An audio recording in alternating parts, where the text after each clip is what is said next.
אוקיי, אז מעניין אותי לדעת אם יש פה אנשים ששמו לב שמשקרים לנו יום יום, כאילו שזה כבר הרגל, אבל באמת זה כבר הפך להרגל. למה אתם שואלים?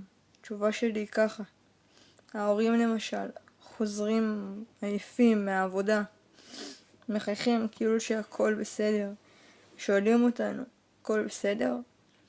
קודם כל שינסו להציל את עצמם, אחר כך שיחייכו חיוך אמיתי, שיפסיקו לשקר שהכל בסדר.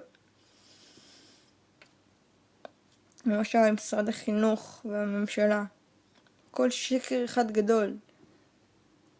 כאילו, הם לא מראים לנו את האמת, מראים לנו רק משהו חלקי כמו דמוקרטיה למשל.